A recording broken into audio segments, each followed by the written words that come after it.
अस्सलाम वालेकुम, आपके साथ the perfect cheesy bread garlic घर पे बहुत इजी और झटपट बन जाता है, बहुत ही आसान है। तो चलें इसको स्टार्ट करते हैं। बिस्मिल्लाहिर्रहमानिर्रहीम। सबसे पहले मैंने 3 टेबलस्पून अनसॉल्टेड बटर लिया है और साथ में 3 से 4 गार्लिक को चॉप कर लिया था, वो ऐड कर दिया और साथ ही मैंने इसमें एक चुटकी नमक ऐड किया, ये ऑप्शनल है। इसमें हाफ टेबल स्पून मैंने इसमें पार्सले ऐड कर दी। तो इसको अच्छे से मैं मिक्स कर लूँगी। तो ये इसके बाद अब मैंने ब्रेड के 4 स्लाइसेस लिए हैं। तो या आप चाहें तो इसके कॉर्नर रिमूव कर सकती हैं, मैं इसके कॉर्नर रिमूव नहीं करूँगी।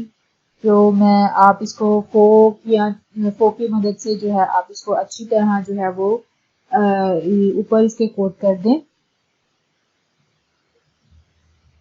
दोनों ब्रेड की अपर साइड पे हम बिल्कुल इसी तरह कर लेंगे।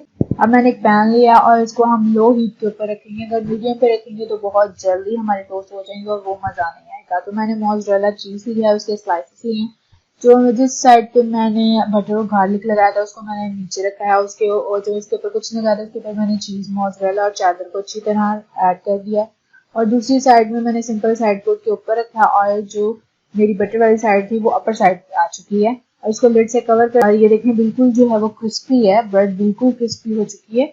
तो अब हम इसकी साइड को लिड को अगेन कवर कर देंगे और ये जी हमारी पैन के ऊपर the perfect cheesy garlic sandwich ready है। अब ओवन के लिए मैंने जो है वो बटर पेपर लिया था और सेम वही प्रोसेस जो है गार्लिक सैंडविच रेडी है। आप बहुत यूनिक और मज़ेदार रेसिपी है, इसको जरूर ट्राई करें। चैनल पे न्यू है, लाइक कर दें, कमेंट कर दें, शेयर कर, सब्सक्राइब कर दें और बेल आइकन को भी प्रेस कर दें ताकि आने वाली अपडेट आपको मिल सके।